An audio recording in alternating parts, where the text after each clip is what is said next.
So that's one thing I really liked by traveling solo is you're finding like-minded people that have the same passion that you do.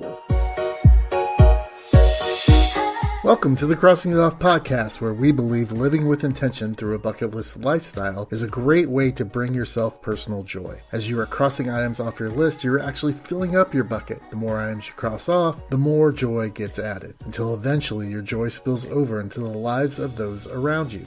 Now let's start crossing it off together. At this time, I'd like to welcome my guest, Carol Springer, and she describes herself as brave, independent, a yogi, and driven. Carol, welcome to the show. Thank you for having me, Roger. I'm so excited. Yeah, I love having people I know on the show, so this should be fun. So tell our audience, what did you cross off your bucket list? I crossed off backpacking across Europe. Okay, so let's get into the weeds of the details of this. When was it, and why did you want to put that on your list and cross it off? Well, it was 20 plus years ago, and I loved traveling, and I wanted to be a flight attendant. I wanted to travel the world. I was living in Hawaii, and I met people from all over the world, and these Australians, they would travel for a year at a time. And I said, well, I need to do something like that. And so then I decided, when I was living in Los Angeles, I need to expand my horizon. Mm-hmm. So I just sold everything and just took off for 3 months. So. Wow. So what drew you, besides like this need to get out, what drew you to Europe specifically to do that? And some people go to Southeast Asia, some people, go to South America. You chose Europe. Why Europe? Yeah, part of it is my heritage. So I am of European descent, Polish and Yugoslavian. And so part of it to see some of that. And also the Eurail, right? So It was a very popular thing that people did after college. In my circle and network, I grew up in the Midwest. And so I never really knew much about Asia at all. And now I'm very excited to go to Thailand. But back then it was like everyone goes to Europe backpacking after college. And I never did that. And so I'm like, okay, I need to do that before I settle down. Because I always thought people that just had 9-to-5 jobs were, suckers and stuff. But I knew eventually that might happen. I didn't have children. I wasn't married. So I'm like, I got to do it now. So that was really the sense of urgency. Was it a solo trip, or did you have someone go? It was a solo trip to travel. It was a solo trip. So that was pretty brave. That's why I use that word. And now I see these Instagrams about, solo female travelers and all this. And I said, oh man, I broke that ice a long time ago. So yes, that was a little bit of time ago. So what were the people around you saying to you once you said, oh, I'm going to Europe to backpack by myself? What was the response from family and friends? Well, usually, most of it was like, what? No, how are you going to do that? Like, who do you know? And I said, I'll figure it out. There's this, there's books back then, to guide us there. What was it called? I'll remember off the top of my head. I don't know. They're like, yeah, whatever, go ahead and do it. I didn't really get too much pushback. Just like, how are you going to take care of things? The big thing I worried about is I had some credit card debt. Do I wait to get my credit card debt paid off? And I didn't. I just figured out a way to make my payments. So I didn't really get too much pushback because I did have people that were very adventurous and no one wanted to go. I didn't really try too hard because I've heard it can really kill friendships. I said, I think I wouldn't mind kind of going by myself and doing it and just kind of see what I can, see how far I can take this. And, part of it is a sense of accomplishment, knowing I can do it by myself. So. Did you have fears though? You're brave, which is great, but even brave people still question themselves or fear sometimes. Yeah, a little bit. It's like, how am I going to stay safe? So, I had pepper spray and, I obviously stayed away from dark places in big cities. And I was always a city girl, so I wasn't really too worried. I grew up in Minneapolis and lived in Los Angeles. I've always lived in big cities. So cities never scared me at all. And I felt I've always been pretty good with directions. So I didn't really worry about getting lost. Like after I was there, I was like, what am I thinking? How do I get myself in these situations? I'm like, I can't believe my mom is not freaking out about this, right? So you dated yourself, so I'm or at some level, it's Yes. 20 years ago. So Yeah, this is well before the internet was on your phone, right? absolutely. Yep. Hmm. So how did you navigate that process? Like I've been to Europe now with my phone and I can find anything I want. I can see which restaurants around the corner. What was that planning process? Not the actual places, but surviving going from place to place. How did that happen for you? Where did you get your information? Yes, good question. Let's go Europe. I was gonna just type it out right now. What was it called? But as soon as I like started typing, I remember Let's Go Europe. It was a guidebook and it would tell you, okay, here's the 5 hostels in this town. And to get to this one that just is a little bit nicer, you got to get off this train station. And then they would give you landmarks. Wow. Also, you got to go to there's this, sandwich shop there, and you got to walk 2 miles. And it literally laid it out for you, which was brilliant. And I'm sure there's a digital version of that. So that was Let's Go Europe. And that would definitely be helpful. I think about my month long backpacking in Spain and have to think that book must have been pretty thick. Yes, it was. It was very thick, and I didn't carry that much, So like I remember and I did a lot of research on what kind of backpack to get. And I got one that had like a smaller zip off backpack for day pack. And then I had my plane tickets strapped to my inner fanny pack, like never left my body except to shower, but I would be looking at it the whole time. And then I had a second little like gym bag that I would carry. And I just remember it was so heavy, just trekking through the city. And so like knowing what I actually needed and didn't need was probably some of the trickiest part of the whole travel. Did you shed along the way? Anything out of Um, your pack? I did a little bit because some clothes I just ended up throwing away because it's like I've worn this shirt, 30 times, 50 times, and like on treks and hikes and stuff. But I brought one pair of shoes. That was kind of interesting. I bought some hiking, what do you call it? Combat boots from the Army Oh, Reserve store. And I'm like, if the Army people can wear that, they're running, they're walking, they wear this to the office. I'm just going to buy a pair of combat boots. And that's the only shoe I wore the whole entire time. really? Did you break them in beforehand? I mean, those, Yeah, I did. Yeah, I did. Yeah, that would be a big risk. Right. yeah. I mean, today you can go out and buy a pair of running shoes or hiking shoes, and you don't even have to break them in anymore. They just get them and go. So, yeah, that would have been a process. Yeah. And I went when it was a cooler time of year. So I didn't have to worry about like, oh, I need sandals or anything. Okay. So So once you got there, where did you land and how did you decide once you walked out of the airport which direction to turn? okay. Well, I did have an itinerary, somewhat of an agenda. Okay. So I decided this was great. So my parents weren't big travelers. So, but I did get support from them. They knew someone that lived in the UK in London. And so that was my first stop. And I highly advise going to an English speaking country as your first stop if you're not bilingual, of Hmm. course. So, because that kind of like helps you break it into like, okay, this is a different world here. And did I ever travel international before that? I don't remember. No, I think I went to Mexico Mhm. and I lived in Hawaii. It's kind of almost a foreign country, but so I went to the UK first, London, stayed with the family, and so they kind of got me acclimated a little bit. Hmm. And then I had the URL pass already purchased, so I got that through a travel agent, believe it or not. And so the What's URL, that? What's a travel agent? well, the URL they actually still have travel agent partners. So the URL pass is brilliant, and I looked it up; it still exists. And I Yeah. actually did some research here. So it ranges from $276 for 4 days of travel in a month. That's like the smallest version, up to all you can ride for 3 months for around $1,000. And this is for the people above 27. So figure your target audience here, Yeah. bucket list people.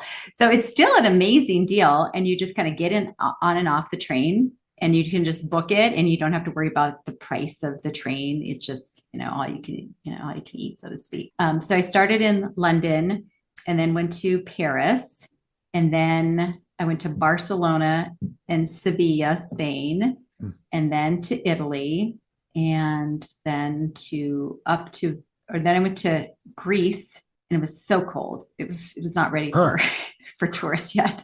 Oh, wow. It was like March, right? So it was still pretty chilly. And then I'm like, okay. Then I went back up to the Czech Republic, Poland, and then I went back to Greece. Did I fly out of Athens, or I flew? I think I went back to Italy and then flew home from Italy.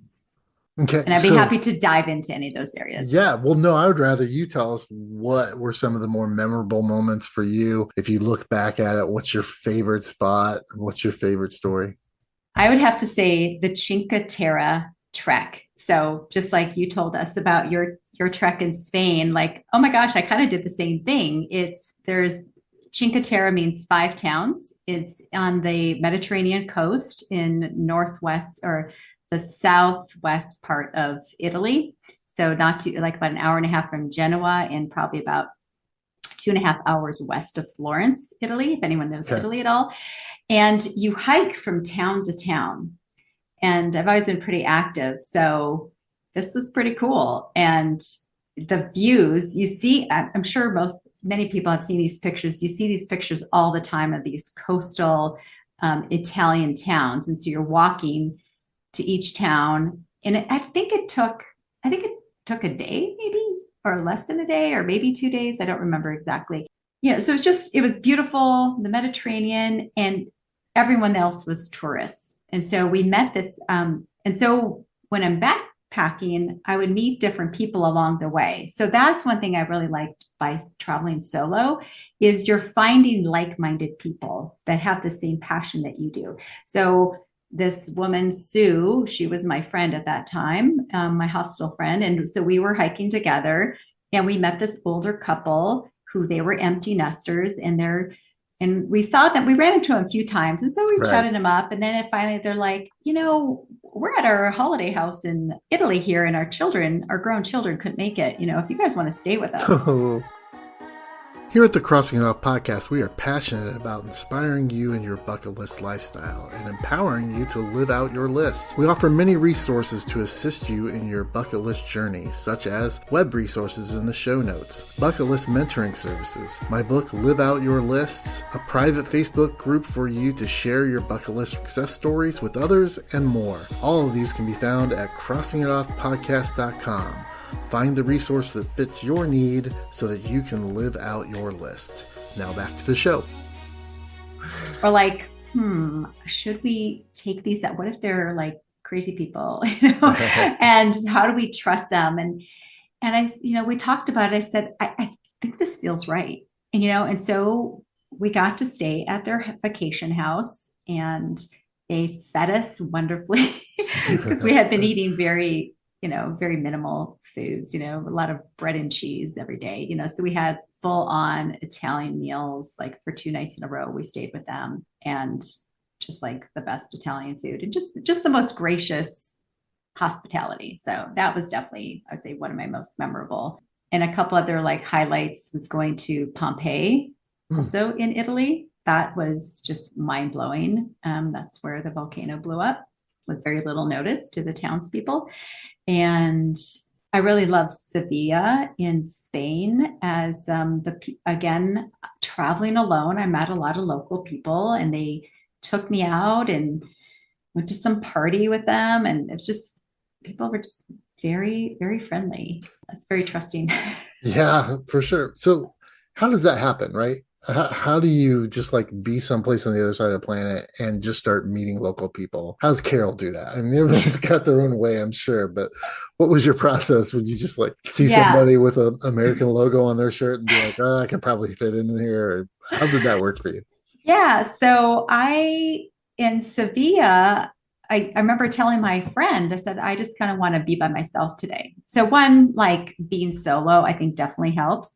And then I was hanging out at this restaurant and then I was just asking them, and I'm an aspiring bilingual Spanish speaker. So I like to practice my Spanish whenever I can. And so I was trying to ask them questions and I said, what is it like here different times of year? It's just very curious.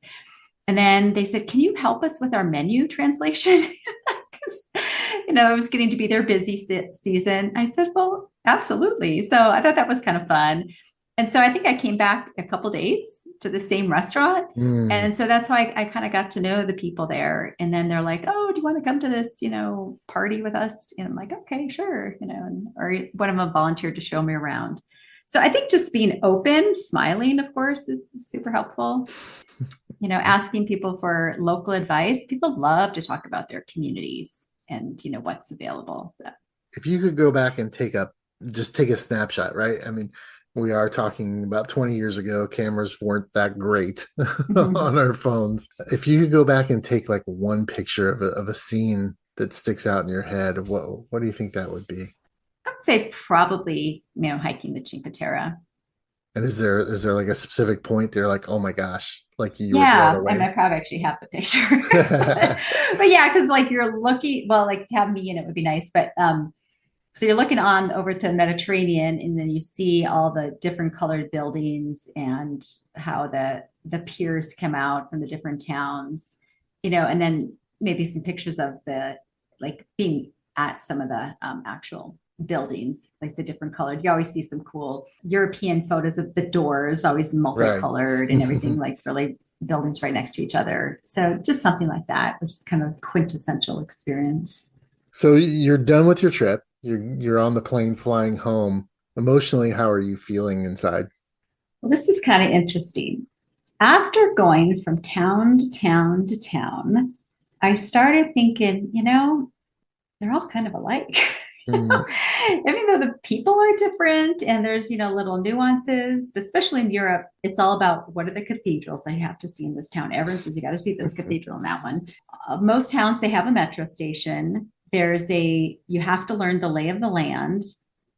People generally are pretty friendly. You have to be, cautious. There's going to be pickpocketers, right? Um, and there's certain museums you have to see, and then there's maybe one unique thing like Pompeii. It's very unique, right? And so I did get a little homesick at the end of the 3 months, saying, I need my community. And actually, from podcasting, I'm finding like I'm hearing that from people and listening to other people's podcasters and YouTubes in the travel industry. Like that's what's kind of missing. And you do get the community staying at the hostels, but then these people come and go, mhm. right? And so this is what I think is so great about Instagram, right? I feel like I'm finding this new community of people like-minded, right? And so that's what I felt was missing, but I just love that I did it. And I'm like, I wasn't like sad to go home. I could have stayed longer. I wish, and this is interesting. I wish I could have worked when I was there. I could not Mm, figure out how to work because I was in Greece and I'm like, it's, busy season's kicking in. Wouldn't it be great if I could? And I had a lot of restaurant business experience. Why couldn't I like work at one of these restaurants for the summer in Greece? But everyone's like, oh no, you have to have a work permit or something. So I could not figure out how to make money because I'm a doer. I have ideas. I need to do something, or if I was a writer at the time, maybe I could have wrote a book.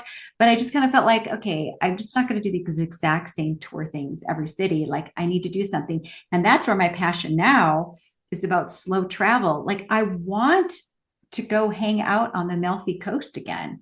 mm. But I would get like, I don't want to just hike every day and look at stuff and eat the food. Like I just want to live there. So I want to Yeah. live there for a month. I So want to go live in Pompeii for a month, I'm going to etc. give you a little suggestion, and you can go do some research on this if you like. But there's a website called workaway.info, and you can actually find Mm-hmm. jobs, quote unquote, around the world Yep. where they pay you in room and board.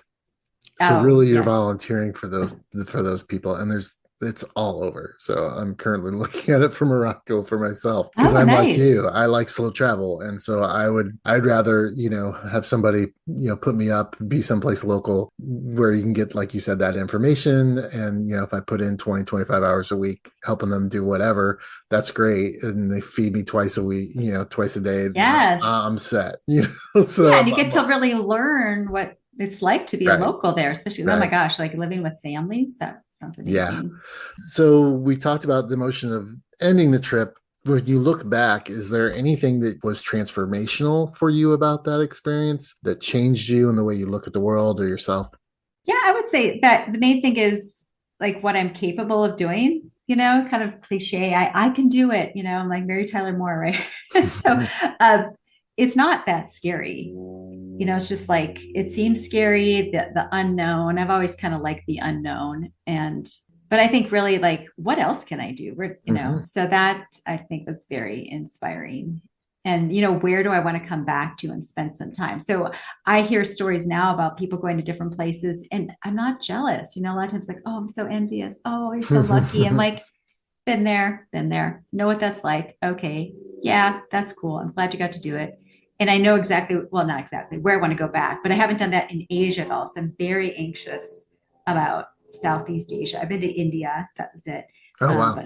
But I want to go to Thailand and, probably not Korea, Vietnam.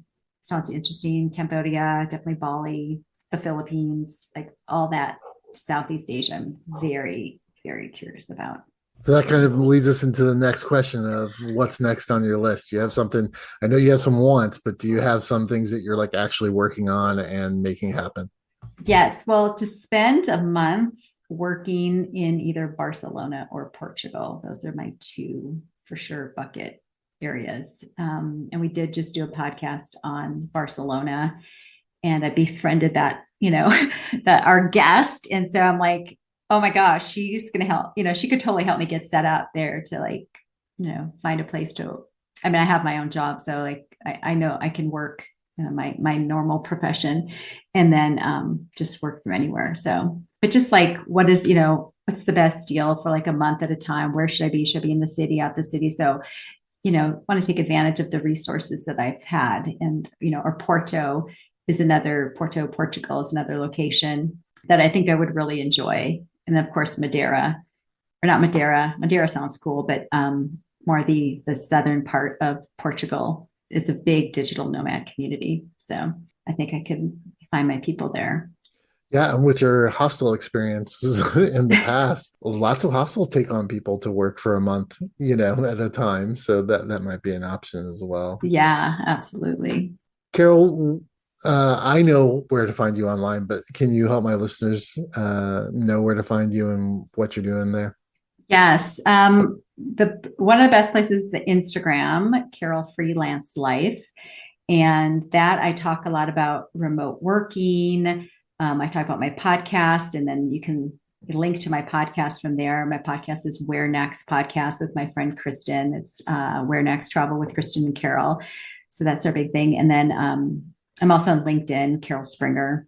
My career is Salesforce consulting. So I love mentoring people. So I really want to inspire people that you can work anywhere. And like Salesforce is a career that allows you to really work remote if you work for the right company, such as my agency. So Nice. I inspire people. I have one of my guys is in Thailand right now. And then I have someone in the Philippines, someone in Pakistan. So I have a pretty remote team that I work with. And I just love helping people figure out how to, make the lifestyle that they're interested in.